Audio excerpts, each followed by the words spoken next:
الحمد لله وحده والصلاة والسلام على من لا نبي بعده. أما بعد، فقد قال الله تبارك وتعالى في كتابه العزيز بعد أعوذ بالله من الشيطان الرجيم. بسم الله الرحمن الرحيم. قالوا سبحانك لا علم لنا إلا ما علمتنا إنك أنت العليم الحكيم. صدق الله مولانا العظيم. சங்கைக்குரிய அல்லாஹ்வின் நல்லடியார்களே, அல்லாஹுடைய நேசர்களே, அன்பும் பாசமும் நிறைந்த மாணவ சகோதர சகோதரிகளே, அல்லாஹுவின் கிருபையினால் உம்தத்து சாலிக் உத்தத்து நாசிக் என்ற கிதாபின் மூலமாக ஷாஃபி மதுஹபுடைய ஃபிக்ஹ் சட்டங்களை மிக தெளிவாக நாம் பார்த்து வருகிறோம். அந்த வரிசையிலே கிதாபு தஹாரத்தை முடித்து கிதாபு சலாத்துடைய பாடத்திலே ஒவ்வொரு பாடங்களாக அல்ஹம்துலில்லாஹ் பார்த்து வருகிறோம். இப்பொழுது நாம் அந்த வரிசையிலே அடைந்திருக்கக்கூடிய பாடத்தின் தலைப்பு பாபு சலாத்தில் முசாஃபிர். பிரயாணி தன்னுடைய பிரயாணத்திலே தொழக்கூடிய முறை என்ன என்பதை பற்றித்தான் பாடம் பார்த்து கொண்டிருக்கிறோம். இந்த பாடத்தை மிகவும் கவனமாக உன்னிப்பாக கவனிக்க வேண்டியது அவசியம். ஏனென்றால் இன்று பிரயாணம் என்பது பொதுவாக மக்களுக்கு மத்தியிலே நடைமுறையில் இருக்கக்கூடிய ஒரு விஷயமாக இருக்கிறது. அது சிரமமும் இருக்கிறது. அதில் எளிமையை ஏற்படுத்துவதற்காகத்தான் இந்த பிரயாணத்துடைய தொழுகை நடைமுறை நமக்கு கொண்டு வரப்பட்டிருக்கிறது ஷரியாத்தின் மூலமாக. எனவே நாம் அதை தெளிவாக விளங்கி கொள்ள வேண்டும். ஏனென்றால் எந்த அளவுக்குன்னு சொன்னால், ஒருத்தர் கசரை பற்றிய ஞானம் இல்லை என்றால் அவர் கசர் செய்யக்கூடாது என்பதாக வந்திருக்கின்றது என்றால், அப்போ எந்த அளவுக்கு கசருடைய முக்கியத்துவத்தை நம்ம பார்க்கணும். கசரை பற்றிய ஞானம் ஒருவிடம் இல்லை என்றால் அவர் கசரை பற்றி ஞானம் இல்லாதவர்கள் கசர் செய்ய வேண்டாம் என்பதாக சொல்லப்பட்டிருக்கின்றால் கசருடைய முக்கிய ஞானத்தை நாம் தெரிந்து கொள்ள வேண்டும். எனவே அந்த அடிப்படையில் பிரயாணத்துடைய சட்டங்களை தெரிந்து கொள்வது மிக முக்கியமான ஒரு விஷயமாக இருக்கு. இன்னைக்கு பிரயாணம்ங்கிறது ட்ரெயினில், பஸ்ஸில் இருக்குது. அதே போல் வாகனத்தில், அதாவது காரில் போகிறாங்க, டூ வீலரில் போகிறாங்க, ஃப்ளைட்டில் போகிறாங்க. பிரயாணம் என்பது தொடர்ந்து கொண்டே இருக்கிறது. மனிதனுடைய இன்றைய அத்தியாவசிய ஒரு தேவையாக ஆகிவிட்டது.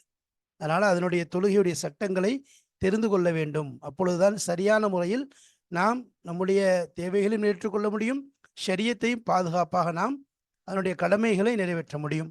அந்த அடிப்படையில் தான் பாபு சலாத்தில் முசாஃபிரில் ஆரம்பத்திலிருந்து முதலாவது பிரயாணத்தில் கசர் ஜமா ரெண்டு விஷயத்தை சொன்னோம்.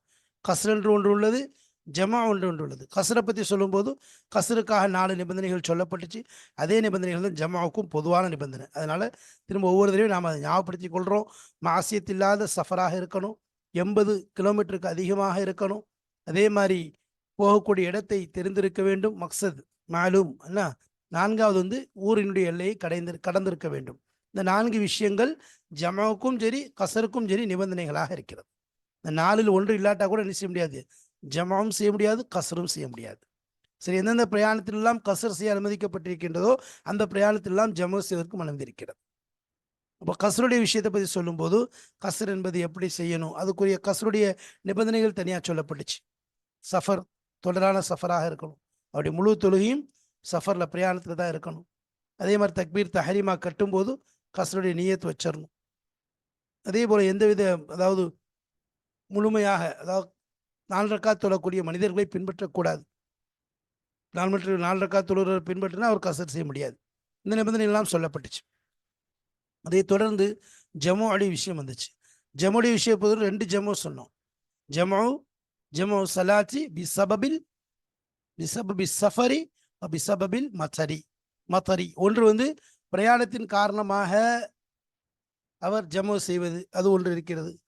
இன்னொன்று இருக்கிறது மழையின் காரணமாக ஜம்மு செய்வது. இந்த 2மே வந்திருக்கிறது. இப்போ ஜம்முவில் 2 வகை சொன்னோம், ஜம்மு தக்தீம், ஜம்மு தாஹீர். ஜம்மு என்பது 2 நேர தொழுகைகளை ஒன்றாக இணைத்து தொழுவது. கசரை பொறுத்த வரைக்கும் லுஹரில் கசர் செய்ய முடியும், அசரில் கசர் செய்ய முடியும், இஷாவில் கசர் செய்ய முடியும். ஃபஜ்ரிலும் மகரிபிலும் கசர் கிடையாது. நஃபிலான தொழுகைகள், நேர்ச்சி வைக்கப்பட்ட தொழுகை, எதிலும் கசர் கிடையாது. இது ஒரு விஷயம். ஜமா பொறுத்த வரைக்கும் ஃபஜ்ர் மட்டும் தலையிட முடியாது. லுஹர் அசர் 2ஐயும் ஜமு செய்யலாம், மகரிப் இஷா 2ஐயும் ஜமு செய்யலாம். லுஹர் அசரை முற்படுத்தவும் செய்யலாம், பிற்படுத்தியும் ஜமு செய்யலாம். அதே மாதிரி மகரிப் இஷாவை முற்படுத்தியும் ஜமு செய்யலாம், பிற்படுத்தியும் ஜமு செய்யலாம். மகரிப் இஷாவை ஜம செய்து கொள்ளலாம். ஜம தக்தீம் முற்படுத்தியும் தொழுது கொள்ளலாம், பிற்படுத்தியும் தொழுது கொள்ளலாம். லுஹரை அசரோடு, அசரை லுஹரோடு, மகரிபை இஷாவோடு, இஷாவை மகரிபோடு, இதெல்லாம் பற்றி பார்க்கப்பட்டது. அப்போ இது முசாஃபிர் சஃபருடைய ஜமாவை பற்றி பேசப்பட்டுச்சு. அப்போ அந்த தொடரில் அதற்கு பிறகு அதிலேயும் நிபந்தனைகள் சஃபருடைய ஜமாவாக இருந்தால் அதில் ஒரு 3-4 நிபந்தனைகள் சொல்லப்பட்டுச்சு. பிரயாணம் தொடராக இருக்க வேண்டும். ஜம் தக்தீம் என்றால் முதலாவது, அதாவது முதல் தொழுகையை முற்படுத்த வேண்டும். அதே மாதிரி முதல் தொழுகை முடிவதற்கு முன்பாக நியத் வைத்திருக்க வேண்டும். 4வது விஷயம் சொன்னோம், அதாவது இந்த 2 தொழுகையுமே அதாவது முடியறதுக்கு முன்னாடி என்ன செஞ்சக்கூடாது, போர் வந்திருக்கக்கூடாது. இவைகளெல்லாம் எனக்கு சொல்லப்பட்டுச்சு. இது போன்றும் ஜம்மு தக்தீமுக்கு சொல்லப்பட்ட நிலைகள் இருந்துச்சு. இப்போ அடுத்ததாக ஜம்மு தாஹீர் பார்க்குறோம்.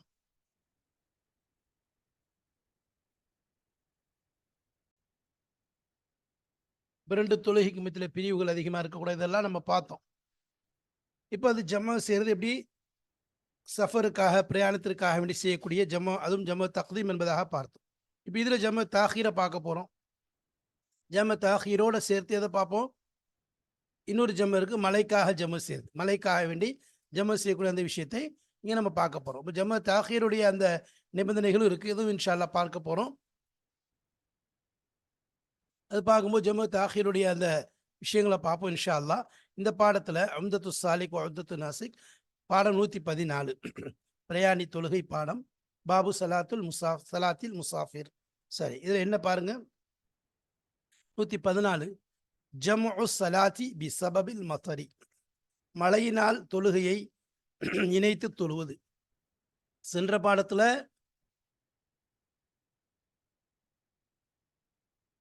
பிரயாணத்தினால் மழை தொழுகையை இணைத்து தொழுதோம், இங்கு மழையினால் சேர்த்து தொழுகிறோம். அது சம்பந்தமாக தான் பார்க்க போகிறோம். சரி பாருங்க, இப்போ பாடத்துக்குள்ளே போகிறதுக்கு முன்னாடி சில விஷயங்களை சுருக்கங்களை பேசிக்கொள்வோம். முதலாவது என்னன்னு சொன்னால், சென்ற பாடத்தில் ஜம தக்தீமை பற்றி பார்த்தோம். ஜம தக்தீமுடைய நிபந்தனைகள் சொல்லப்பட்டுச்சு, ஜம தக்தீமுடைய எல்லா விஷயங்களும் பேசப்பட்டுச்சு. இங்கே நம்ம ஜம தாஹீரை பற்றி பார்க்க போகிறோம். ஜம தாஹீர்னு சொல்லி சொன்னால் லுஹரை அசரோடு சேர்த்து பிற்படுத்துவது, மகரிபை இஷாவோடு சேர்த்து பிற்படுத்துவது. இப்போ இதில் முதல் வக்தினுடைய நேரம் வெளியாவதற்கு முன்பாக நியத் வச்சார். உதாரணமாக லுஹருடைய நேரம் வக்து முடிவதற்கு முன்பாக இவர் என்ன செஞ்சிடணும், நான் லுஹரை அசரோடு சேர்த்து பிற்படுத்துகிறேன் என்பதாக நியத் வச்சார். மகரிபுடைய வக்து நேரம் முடிகிறதுக்கு முன்னாடி நான் மகரிபை இஷாவோடு சேர்த்து பிற்படுத்துகிறேன் என்பதாக நியத் வைத்து விட வேண்டும். இந்த நியத்து வைக்கிற டைம் எப்படின்னு சொல்லி சொன்னால் ரொம்ப நெருக்கமாக இல்லை, அதாவது ஒரு செயலை செய்து முடிக்கிற அளவுக்கு, ஒரு தொழுகையை தொழுது முடிக்கிற அளவுக்குரிய நேரமாவது இருக்கணும். சரிங்களா? சரி, அடுத்து அவர் நியத்தே வைக்கலை, வக்துடைய நேரம் முடிஞ்சிச்சு அப்படின்னு சொல்லி சொன்னால் அந்த தொழுகை கலாவாகிவிடும். அவர் பூர்த்தியாகத்தான் தொழணும், அவர் அதை பூர்த்தியாகத்தான் தொழணும். சரி,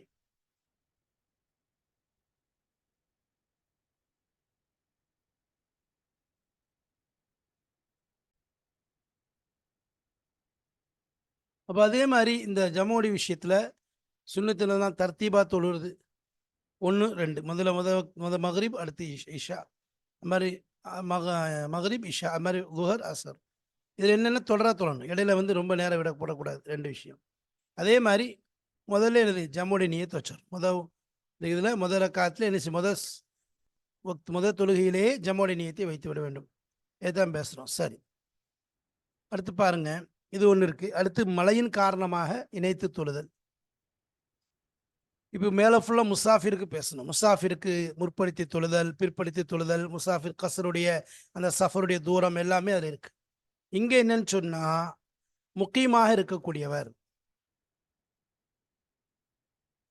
ஊரில் தங்கி இருக்கக்கூடியவர், இவர் என்ன செய்கிறாரு, மழையின் காரணமாக 2 தொழுகைகளை முற்படுத்தி தொழுகிறார். தொழுகையை முற்படுத்தி தொழுகிறார். ஏன்? ஆடை ஈரமாயிருங்கிறதுனால. அப்போ ஒரு நிபந்தனை என்ன சொன்னால், அதில் அவர் தூரமாக இருக்கக்கூடிய பள்ளியினுடைய ஜமாத்தை நாடுறார்.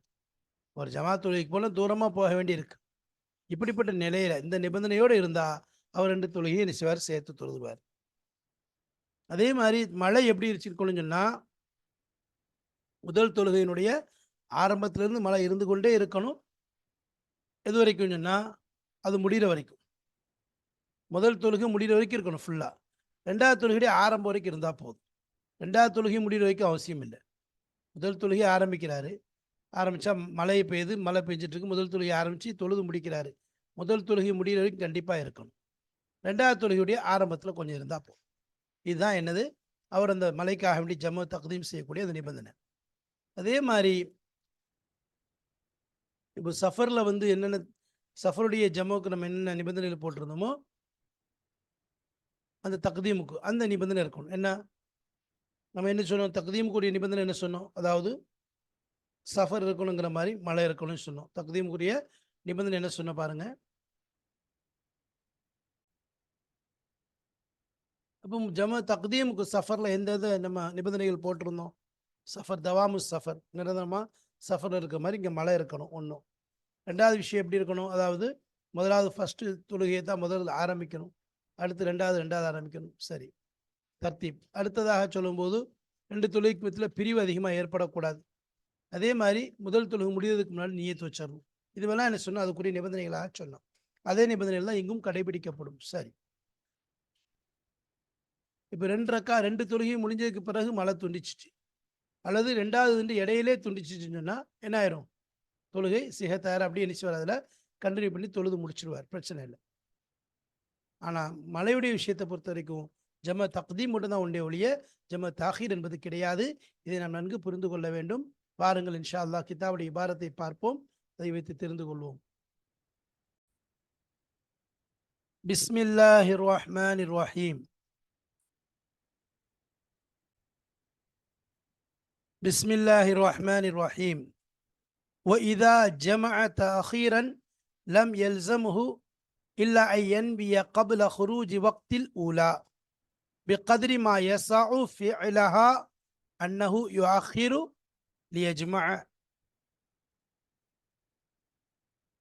மேலே சொல்லப்பட்ட விஷயங்கள் நமக்கு ஏற்கனவே ஜம தக்தீம் பற்றி பேசப்படுது, அதனுடைய நிபந்தனைகள், அதனுடைய விஷயங்கள் எல்லாம். இப்போ ஜம தாஹீரை பேசுகிறோம். இதா ஜம தாஹீரன், ஒருவர் ஜம தாஹீர் செய்தால், ஜம தாஹீர்னா பிற்படுத்தி தொழுதால், மக்ரிபை இஷாவுடன் லுஹரை அசருடன் பிற்படுத்தி தொழுதால், லம் எல்சமுஹு அவருக்கு அவசியம் இல்லை, இல்லா ஒன்றை தவிர, ஐ என்விய நியத் வைப்பதை தவிர, கபல ஹுரூஜி வக்தில் ஊலா முதல் தொழுகையினுடைய நேரம் வெளியாவதற்கு முன்னால் நியத் வைப்பதை தவிர வேறொன்றும் அவருக்கு அவசியமில்லை. ஜம தாஹீர் செய்கிறவருக்கு அந்த முதல் தொழுகையுடைய நேரம் வெளியாவதற்கு முன்னால் நியத் வைக்கணும். அதை நியத் வைக்கிறத தவிர வேறு எதுவும் அவசியம் இல்லை. அதை மேலே செய்யணும்.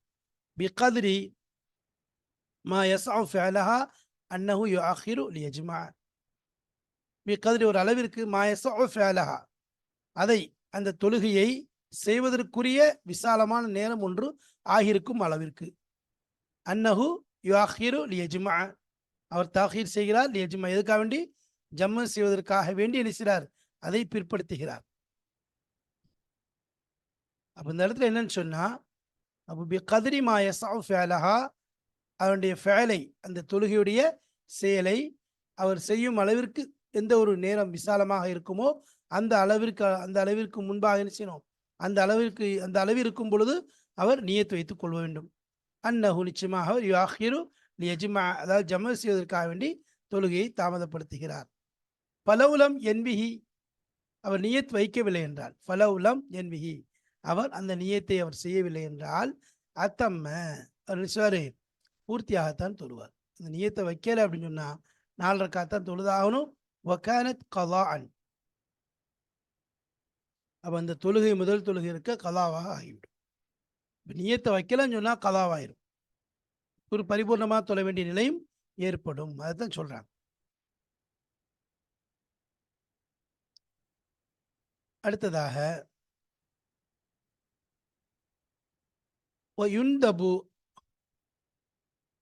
வயுந்தபு தர்தீபு வல் முஆலாத்து வ நியத்துல் ஜம்இ ஃபில் ஊலா. இப்போ அதே தாஹீருக்கு நம்ம என்னென்ன சுன்னத்தாக்கப்படும்னா, தர்தீப்னா வரிசையாக செய்வது. பொதுவாக ஷாஃபி மதுஹபை பொறுத்த வரைக்கும் தர்தீப் மிக முக்கியமான ஒன்று. உதுவுடைய விஷயத்தில் எடுத்துக்கொண்டாலும் தர்த்தீப் என்பது கட்டாயமாக செய்ய வேண்டியது. இங்கே தர்த்தீப் வந்து சுன்னத்தாக்கப்படுது. தர்த்தீப்னா என்ன? 1 2 முதல் தொழுகை, அதுக்கப்புறம் 2வது தொழுகை. 1வது தொழுகை முடிச்சுட்டு 2வது தொழுகை தொழுது. அப்போ தர்த்தீபாக இது தொழப்பட வேண்டும். அது சுன்னத்தாகுது. 2வது முஆலாத். முஆலாத்னா தொடராக. முதல் இதை முடிச்சதுக்கு பிறகு அடுத்து உடனே என்ன செய்யணும்? 2வது இதை தொடர்ந்தணும். முதல் தொழுகையை முடிச்சதுக்கு பிறகு என்ன செஞ்சுட்டு நேரத்தை கடத்திட்டு அதுக்கப்புறம் 2வது தொழுகிறது முறை கிடையாது. அப்போ முதல் தொழுகையை தொழும்போது தொழுது முடிச்சவொன்னு 2வது தொழுகையை ஆரம்பிச்சோம். இப்போ நியத்துல் ஜம்இ ஃபில் ஊலா. அப்போ ஜம்மு செய்கிறங்கிற நியத்தை முதலாவது தொழுகையிலே வச்சார். முதலாவது தொழுகை முடிவுக்கு முன்னாடி என்ன செஞ்சிடணும்? அந்த நியத்தை கொண்டு வர வேண்டும். சரி, இப்போ இதுதான் தாஹீருடைய விஷயத்தை சொன்னோம். சரி, இப்போ யஜூசு லில் முகீமி அல் ஜம்உ தக்தீமன் லி மத்தரின் யபுல்லு ஸௌப. இப்போ ஒரு முக்கியமானவர், நம்ம இவ்வளோ நேரம் முசாஃபிருக்கு பார்த்தோம். ஜம்முங்கிறது முசாஃபிருக்கு, அவருக்கு தஹீரு தக்தீமு எல்லாமே முசாஃபிருக்கு பார்த்தோம். இங்கே முக்கியம் ஊரில் தங்கியிருக்கக்கூடியவர், கியாமாக இருக்கக்கூடியவருக்கு ஜாயிஸாகும் அல் ஜமு தக்தீமன், ஜமு தக்தீம் செய்வது. தொழுகையை ஜமு செய்து, அதாவது தக்தீம் பண்ணி தொழுகிறது ஜாயிஸாகும். துஹரோட அசரை, மக்ரிபோட இஷாவை ஜமு பண்றது. சரி, லி மத்தரின் யபுல்லு ஸௌப. அப்போ ஜமா தக்தீமன், தக்தீம் செய்கிறார் லி மத்தர், ஒரு மலைக்காக வேண்டி, யபுல்லு ஸௌப ஆடையை ஈரமாக்கி விடுமே, நினைத்து விடுமே, அப்படிப்பட்ட மலைக்காக ஜமா தக்தீம் செய்வது ஜாயிஸ் ஆகும். முக்கியம் பிஷரித்தி, ஒரு நிபந்தனை அடிப்படையில், ஐ யக்ஸித ஜமாஅத்தன் ஃபி மஸ்ஜிதின் பஈதின். அதாவது யக்ஸித ஒரு நாடுவது, ஜமாஅத்தன் ஒரு ஜமாத்தை, ஜமாத்துடைய தொழுகையை ஒரு நாடுவது, ஃபி மஸ்ஜிதின் பஈதின் தூரமான பள்ளிக்கு சென்றுதான் அவர் ஜமாத் தொழுகையை தொழுவது நாட வேண்டிய நிலை இருக்கின்றது என்றால், அந்த நிபந்தனை இருக்கும்போது என்ன செய்யறது? பிஷர்த்தி ஐ யக்ஸித, அதாவது ஒரு விஷயத்தை நாடுவது நிபந்தனையிடப்படும். ஜமாத் ஒரு ஜமாத்தை ஃபி மஸ்ஜிதின் பஈதின் தூரமான பள்ளிக்கு சென்று ஒரு ஜமாத்தை நாடுவது நிபந்தனையாக்கப்படும். அந்த நிபந்தனையாக இருந்துச்சுன்னு சொன்னால் அவர் என்ன செய்வார்? ஆடையை ஈரமாக்கக்கூடிய அந்த மலைக்காக வேண்டி ஜமா தக்தீம் செய்து கொள்வார். யூஜதல் மத்தரு இந்த இஃப்திதாஹில் ஊலா. மழை எப்பொழுது பெற்றுக்கொள்ளப்பட வேண்டும்? மழை ஆரம்பத்தில் வந்தணும், முதல் தொழுகையிலே வந்தணும். யூஜதல் மத்தரு, மத்தர் பெற்றுக்கொள்ளப்படுவது இந்த இஃப்திதாஹில் ஊலா, முதலாவது தொழுகையை ஆரம்பிக்கும் நேரத்தில் மழை பெற்றுக்கொள்ளப்பட வேண்டும். வல் ஃபராகி மின்ஹா, அதிலிருந்து முடியும் பொழுது. முதல் தொழுகை ஆரம்பிக்கும் போது மழை இருக்கணும். அது எது வரைக்கும் இருக்கணும்? ஒரு ஃபராகி மின்ஹானா, அந்த முதல் தொழுகையிலிருந்து முடிக்கும் வரைக்கும், முதல் தொழுகை பரிபூர்ணமா தக்பீர் கட்டினதிலிருந்து சலாம் கொடுக்கும் வரைக்கும் உள்ள அந்த முதல் தொழுகையில முழுமையாக என்ன இருக்கணும்? மழை இருந்து கொண்டிருக்கணும். வஃப்திதாஹி சானியத்தி, சரி, 2வது ரக்காத்துல, 2வது தொழுகையில சஃபர், அதாவது மழை அந்த அளவுக்கு இல்லை, அதாவது மழையுடைய அந்த தொழுகை முழுதும், இந்த 2வது தொழுகையில தொழுகை 2வது தொழுகை முழுவதும் இல்லாவிட்டாலும் பரவாயில்லை, அந்த 2வது தொழுகையுடைய ஆரம்பத்தில் இருக்கும். அப்போ முதல் தொழுகையுடைய ஆரம்பத்தில் இருந்து முதல் தொழுகை சலாம் கொடுக்குற வரைக்கும் இருக்கணும். 2வது தொழுகையுடைய ஆரம்பத்தில் மட்டும் மழை இருந்தால் அவர்களை செய்து கொள்ளலாம், தாராளமாக ஜம தக்தீம் செய்து கொள்ளலாம். சரி, ஒயிஷ்தரத்து தாலிக்க, அந்த அதனுடன் அந்த நம்ம சொன்ன அந்த மழை இருக்கணுங்கிற அந்த விஷயத்துடன் நிபந்தனையிடப்படும் மா தக்கத்தம, எந்த ஒன்றும் முந்தியதோ, ஃபி ஜம்இ சஃபரி, சஃபருடைய ஜமு, பிரயாணத்திற்காக செய்யப்படக்கூடிய ஜமாவுடைய விஷயத்திலே, ஜம தக்தீமன் சஃபரி தக்தீமன், அதாவது முற்படுத்தி ஜம தக்தீம் செய்யக்கூடிய பயணத்திலே ஜம தக்தீம் செய்வதற்கு என்னென்ன நிபந்தனைகள் கடந்ததோ அந்த நிபந்தனையுடன் அதனுடன் சேர்த்து இதுவும் நிபந்தனையிடப்படும். இஷ்டத்து மாதாலிக்க, அதோடு நிபந்தனையிடப்படும் மா தக்கதம் ஃபி ஜமீல் ஜமீ சஃபரி தக்தீமன், இதோடு சேர்த்து முன்னால் சொல்லப்பட்ட நிபந்தனைகளும் உள்ளடங்கும். அது என்ன நிபந்தனை? சொன்ன மாதிரி ஜம தக்தீமுக்கு தவாமு சஃபர் இருக்கணும், தொடரான சஃபர் இருக்கணும். அதே மாதிரி முதலாவது இது முடியறதுக்கு முன்னாடி அல்லது முதலாவது முடியறதுக்கு முன்னாடி நியத்து வச்சிடணும். அடுத்து 2க்கு மத்தியில் இது பெரிய இடைவெளி இருக்கக்கூடாது. அப்போ அதே மாதிரி முதல் தொழுகையினுடைய நியத்து வச்சிடணும், எல்லாம் அதனுடைய இடையில தக்பீர் தாரிமலை இடையில நியத்து வச்சிடணும். அப்போ இங்கே என்ன விஷயம் சொன்னால், ஜம தக்தீமுக்கு என்னன்னு சொன்னால், அதாவது ஜம தக்தீமை பொறுத்த வரைக்கும் எப்படி சஃபரில் நிபந்தனை நான் சொன்னமோ அதே மாதிரி தான் இங்கே. அந்த நிபந்தனை என்ன? சஃபர் எப்படி தொடராக இருக்குமோ அது மாதிரி மழை இருக்கணும். ஒன்றும் மழை இருக்க வேண்டும். அதே மாதிரி ரெண்டாவது விஷயம் வந்து முதல் தொழுகையை தான் முதலாவது தொழும், ரெண்டாவது தொழுகை ரெண்டாவது தொழுகணும். மூணாவது விஷயம், ரெண்டுக்கு மத்தியில் பிரிவு அதிகமாயிடக்கூடாது. நாலாவது விஷயம் என்னன்னு சொன்னால், அதாவது அந்த முதல் தொழுகையிலே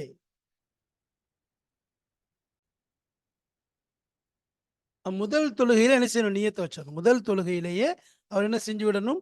நியத்து வச்சிடணும். முதல் தொழுகை ஆரம்பத்திலேயாவது இடையிலையாவது நியத்தை கொண்டு வந்தோம். அந்த 4 நிபந்தனை ஜமு சஃபர் தக்தீமுக்கு வச்சோம். அதே நிபந்தனை தான் இந்த ஜமு மத்தர் தக்தீமுக்கும் அதே நிபந்தனை தான் சொல்லப்படுது. சரி. ஃபைனின் கதா பாதஹுமா, அந்த 2 தொழுகையும் முடிந்ததற்கு பிறகு மழை நின்று விட்டால். ஃபைனின் கதா பாதஹுமானா அந்த இரு தொழுகைகளும் பிறகு 2 தொழுகையிலும் முடிந்ததுக்கு பிறகு மழை நின்று விட்டால், அவ் ஃபி அஸ்னாய் சானியத்தி, அல்ல இரண்டாவது தொழுகையின் இடையிலே மழை நின்று விட்டால், மதத்தா அலசிஹதி, தொழுகை சரி என்பதன் மீதும் அவர்கள் அப்படியே தொடர்ந்து விடுவார்கள். மதத்தானா அது கழிந்து விடும், அலசிஹதி நலவின் மீது சரிங்கிற அந்த விஷயத்தின் மீதே அந்த தொழுகை கழிந்து விடும். அப்போ எப்போ இது? 2 தொழுகைக்கு பிறகு மழை நின்று விட்டால், அல்லது 2வது தொழுகையினுடைய இடையில மழை நின்றுச்சுன்னா, முதல் தொழுகை நின்றுச்சுன்னா முடிஞ்சு கட்டாயிரும். ஏன்னா முதல் தொழுகையினுடைய ஆரம்பத்திலிருந்து முதல் தொழுகை கடைசி வரைக்கும் என்ன செய்யணும்? முதல் தொழுகை முடிகிற வரைக்கும் மழை இருக்கணும்னு சொல்லி சொன்னோம். 2வது தொழுகை ஆரம்பத்தில் இருந்தால் போதும். அப்போ இங்கே அதான் சொல்கிறாங்க. ஒன்று வந்து என்னது? 2 தொழுகை முடிஞ்சதுக்கு பிறகு மழை நின்று விட்டால்,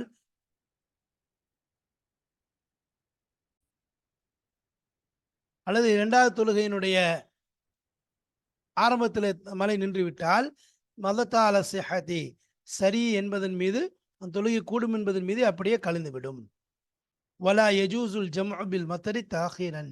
அப்போ ஜம தக்தீம் பண்ண சொன்னோம். மழைக்காக வேண்டி ஜம தக்தீம் பண்ணுறது ஜாயிஸ் என்று சொன்னோம். அதற்குரிய முறைகளை சொன்னோம். ஆனால் ஜம தக்தீம் என்பது ஜாயிஸ் கிடையாது. ஜாயிஸ் என்பது கிடையாது. எதுக்கு? ஜம தக்தீம் வந்து ஜம தாஹீர் என்பது ஜாயிஸ் கிடையாது. எதுக்கு? மழைக்காக வேண்டி தொழுகையை பிற்படுத்தி தொழுவது ஜாயிஸ் கிடையாது. முற்படி தொழுவது தான் அனுமதி இருக்கு. அப்போ இதில் ஜம்முடைய பாடத்தில் நமக்கு தெளிவாக சொல்லப்பட்டிருக்கு. ஜம்முடைய விஷயத்தில் சொன்ன மாதிரி ஜம்மு தக்தீம் போன பாடத்தில் பார்த்தோம். இந்த பாடத்தில் ஜம்மு தாஹீர் பார்த்தோம். தாஹீருடைய விஷயத்தில் சொல்லும்போது என்னென்ன நிபந்தனைகள், அதாவது முதலாவது பிரயாணம் இருக்கணும்,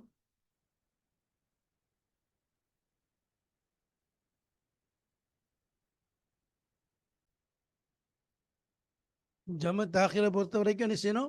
முதல் வக்து முடியறதுக்கு முன்னாடியே என்ன செஞ்சிடணும்? நியத்து வச்சிடணும். அதுவும் என்னது? ஒரு தொழுகும் அளவுக்கு இடம் இருக்கணும். அந்த மாதிரி நேரத்தில் நியத்து வச்சுட்டாங்கன்னா தொழுகை இதாயிரும், ஜம்மு செய்யலாம். இல்லைன்னு சொல்லி சொன்னால் அந்த முதல் தொழுகை கலாவாயிரும்.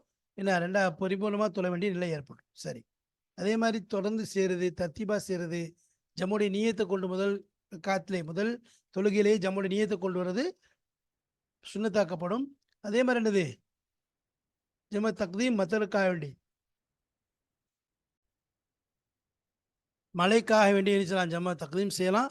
நிபந்தனை என்ன? இவர் தூரமான பள்ளிக்கு போகக்கூடியவராக இருக்கணும். சரி. அதே மாதிரி என்னது? இதில் பற்றி முதல் தொழுகையை முதல் தொழுகை ஆரம்பிக்கும் மழை பிடிச்சிடணும். முதல் தொழுகை ஃபுல்லுக்க முடிஞ்சு 2வது தொழுகையில் கொஞ்சம் ஆரம்பிக்கும் போது மழைன்னா பிரச்சனை இல்லை. அதே மாதிரி இதோடு சேர்த்து ஜம்ம தக்தீம் சஃபருக்கு என்ன நிபந்தனைகள் போட்டிருக்கோமோ அந்த நிபந்தனைகளும் இங்கே சேர்த்து கொள்ளப்படும். அதாவது என்னென்னா ஏற்கனவே சொன்ன விஷயங்கள் தான். அதே மாதிரி என்னது? 2 தொழுகைக்கும் பிறகு மழை நின்று விட்டால் என்ன ஆயிரும்? 2 தொழுகை பிரச்சனை இல்லை. அது 2வது தொழுகை தொழுதுட்டு இருக்கும்போதே மழை நின்றுச்சாலும் அது என்னது? அது சேகத்தாக ஆகிவிடும், கூடிவிடும் என்பதாக சொல்லப்படுது. அதே மாதிரி ஜம்மா மத்தருக்கு மத்தருக்காக செய்யக்கூடிய ஜமாவுக்கு தக்தீம் உண்டே ஒழிய தாஹீர் கிடையாது. இந்த சஃபருடைய பாடம் இருக்கிறது, மிக முக்கியமான பாடமாக இருக்கிறது. இதில் நம்ம ஜம்மாவுடைய கசருடைய அந்த நிபந்தனைகளை பார்த்தோம். அதேபோல் ஜம்மாவுடைய விஷயங்களை பார்த்தோம். ஜம்மாவில் 2 வகை தக்தீம் தாஹீர் என்பதாக பார்த்தோம். இதுவெல்லாம் என்னது? வரிசையாக நாம் பார்த்த விஷயங்கள். இப்பொழுது சுருக்கமாக நம்ம இங்கே சொல்லிட்டு போகிறோம். முதலாவது கஸ்ரை ஆகுமாக்கும் நிபந்தனைகள் 4 ஆரம்பத்திலே வந்துச்சு. கஸ்ரை ஆகுமாக்கக்கூடிய நிபந்தனைகள் 4 நிபந்தனைகள். 1வது என்னன்னு சொன்னால், பாவத்திற்காக செல்லும் பயணமாக இருத்தல் கூடாது. அதாவது கைர மாசியத்தாக இருக்கணும். இதுக்கு நம்ம விளக்கமும் சொன்னோம். அதாவது பாவத்தை கொண்டே பயணம் ஆரம்பிக்குது. உதாரணமாக குத்தா தரீக்காக போகிறான், அல்லது விபச்சாரத்துக்காக கிளம்புறான், கிளம்புறதே அதுக்கு தான் கிளம்புறான். அல்லது ஒரு சினிமா தேட்டருக்காக போகிறான், கிளம்புறதே அதுக்காகத்தான். பாவத்துடைய பயணம் இருக்குது, இந்த பயணத்துக்கு கசருங்கிறது கிடையாது. அதே நேரத்தில் போயிட்டு இருக்கான், இடையில போகும்போது ஒரு பாவம் நிகழ்ந்துச்சுன்னா அங்கே ஒன்று அது வந்து கசர் வந்து அங்கே அவனுக்கு கட் ஆகாது. அந்த ருக்சத் அவனுக்கு இருக்கும். உதாரணமாக ஒருத்தன் இங்கேருந்து வியாபாரத்துக்காக போகிறான், போகிற இடத்துல ஏதோ சாராயம் அடிச்சாரான், நவுதுபில்லா, அப்படிப்பட்ட செயல்கள் நடந்துருச்சு. அது பாவம் தான். இருந்தாலும் அங்கே பாவம் வழியில் நடக்குதே ஒழிய பாவத்துக்காக கிளம்பலை. அப்போ இதனால கைர மாசியத், பாவத்திற்காக செல்லும் பயணமாக இருத்தல் கூடாது. ரெண்டாவது விஷயம், 80 கிலோமீட்டரை விட தூரம் அதிகமாக இருத்தல் வேண்டும். 80 கீழே இருந்துச்சுன்னு சொன்னால் அங்கே அவருக்கு கசருடைய ஜமாவுடைய அனுமதிங்கிறது கிடைக்காது. அப்போ 80 கிலோமீட்டரை விட, ஒரு கிளம்புற இடத்துல இருந்து 80 போகக்கூடிய இடம் 80 கிலோமீட்டர் தூரம் உடையதாக இருக்க வேண்டும். மூன்றாவது விஷயம், போகும் இடம் தெரிய வேண்டும். மக்சதுன்னு சொல்கிறாங்களே, எங்கே போகிறாருங்கிறது அவருக்கு தெரிஞ்சிருக்கணும். அதுக்காக சொல்லுவாங்க, இப்போ அடிமை போகிறாருன்னா எஜமானோட போவார், அவருக்கு தெரியாது. ஒருத்தர் ஒரு அடிமை ஓடி போயிட்டார், அவரை துரத்திட்டே போகிறாரு, அவரை பிடிக்க போனால் எங்கே போகிறோங்கிறதே தெரியாது. அப்போ அந்த மக்சதே மாலும் ஆகாது. அப்போ எங்கே வந்து நோக்கம், போகக்கூடிய இடம் தெரியவில்லையோ அப்படிப்பட்ட இடம் என்னது, போகக்கூடிய இடம் தெரியலன்னு சொன்னால் அங்கே பிரச்சனை. அதனால் போகும் இடம் தெரிய வேண்டும், மூணாவது நிபந்தனை. நாலாவது, ஊருடைய எல்லையை கடந்திருக்க வேண்டும். ஊரில் இல்லைன்னா நம்ம சொன்னால், அதாவது ஊருக்குன்னு ஒரு சுற்றுச்சுவர் இருந்துச்சுன்னு சொன்னால் அந்த சுற்றுச்சுவரை கடந்துட்டா போதும். அதுக்கு பிறகு கட்டிடங்கள் இருந்தாலும் பிரச்சனை இல்லை, அல்லது தோட்டங்கள் இருக்குது, அல்லது கபர்ஸ்தான்கள் இருக்குது, விவசாய நிலங்கள் இருக்குது, அதை பற்றி யோசிக்க தேவையில்லை. அதே நேரத்தில் சுற்றுச்சுவர் என்பது கிடையாதுன்னு இருந்துச்சுன்னா ஊருடைய எல்லா கட்டிடங்களையும் கடந்து போகணும். அதில் தான் என்னது, அது கடந்து போயாச்சு, அதுக்கப்புறம் அங்கே விவசாய நிலங்கள் இதெல்லாம் இருந்தால் பற்றி யோசிக்கவே தேவையில்லை. அப்போ ஊர் எல்லையை கடந்திருக்க வேண்டும். இது வந்து நாலாவது நிபந்தனை. இந்த 4 நிபந்தனையும் பெற்றுக்கொள்ளப்பட்டால் அவர் தாராளமாக கசர் செய்து கொள்ளலாம். தாராளமாக அவர் கசர் செய்து கொள்ளலாம். ஆனால் அதே மாதிரி ஜமாவும் அவருக்கு எதுக்கெல்லாம் கசர் அனுமதி இருக்கும், கசர் எங்கெல்லாம் செய்ய முடியுமோ, எந்த பயணத்தில் கசர் செய்ய முடியுமோ அதே பயணத்தில் ஜமாவும் செய்து கொள்ளலாம். சரி, இப்போ கசரை ஆகுமாக்கும் நிபந்தனைகள் 4 பார்த்தோம். இப்போ கசருடைய நிபந்தனை, இவருக்கு அனுமதி கிடைச்சிருச்சு, கசர் செய்யறதுக்குரிய தகுதியுடையவராக இவர் ஆகிவிட்டார். ஆனால் கசருடைய நிபந்தனை, அந்த கசர் நிறைவேற வேண்டும் அல்லவா, அதுக்கு என்ன செய்யணும், இவருடைய கசரோடு இவர் செய்யக்கூடிய தொழுகை இருக்குத, அது நிறைவேறக்கூடியதாக இருக்கணும். இவருக்கு கசரில் அனுமதி அளிச்சாச்சு, அந்த கசர் சரியான நிறைவேறப்படணும்னு சொன்னால் அதுக்கு 3 நிபந்தனைகள் சொல்கிறாங்க. கசரில் வந்து கசரின் நிபந்தனை ஷுரூத்துல் கசருமாங்க. கசருக்குரிய நிபந்தனை என்ன? முதலாவது நிபந்தனை, தொழுகை முழுவதும் பிரயாணத்தில் இருக்க வேண்டும். அவர் தொழுகை தக்பீர் கேட்டு தொழுகா இருந்துச்சுன்னா கசருடைய அந்த 2 ரக்காத்துமே என்னது, முழுக்க முழுக்க பயணத்தில் இருக்கக்கூடியவராக இருக்கணும். தொழுதுட்டு இருக்கும்போதே ஊர் வர மாதிரி இருக்கக்கூடாது. முழு தொழுகையும் பயணத்தில் உள்ளதாக இருக்க வேண்டும். 2வது விஷயம், தக்பீர் தஹ்ரீமாவில் கஸ்ரை நியத் செய்ய வேண்டும். தக்பீர் தஹ்ரீமாவில் என்ன செய்யணும், கஸ்ரை நியத் செய்யணும். இப்போ எப்போ, அதாவது தக்பீர் கெட்ட போறாருன்னு சொன்னா அப்போ என்ன செய்யணும், கசர் நியத்து, கசர் வந்து கசர் தொழ போறேங்கிற அந்த நியத்தை என்ன செய்யணும், கொண்டு வரணும். ஏன்னா அங்கே செய்யலைன்னு சொன்னால் என்ன ஆகாது, ஏற்றுக்கொள்ளப்பட்டதாக. அதனால என்னது, அவர் தக்பீர் தஹ்ரீமால கசர் நியத் செய்யணும். 3வது விஷயம், 4 ரக்காத் தொழுபவரை பின்பற்றக்கூடாது. இவர் கசர் தொழுகிறவர் 4 ரக்காத் தொழுகிறவர் என்ன செய்யக்கூடாது, இவர் பின்பற்றக்கூடாது. 4 ரக்காத் தொழக்கூடியவரை பின்பற்றி தொழுதா என்ன செய்யாது, இவருக்கு கசர் கூடாமல் போயிடும். அப்போ இந்த 3 நிபந்தனைகள் இருந்தால் தான் இவர் தொழக்கூடிய கசர் கசராக அமையும், அது ஏற்றுக்கொள்ளவும் படும்.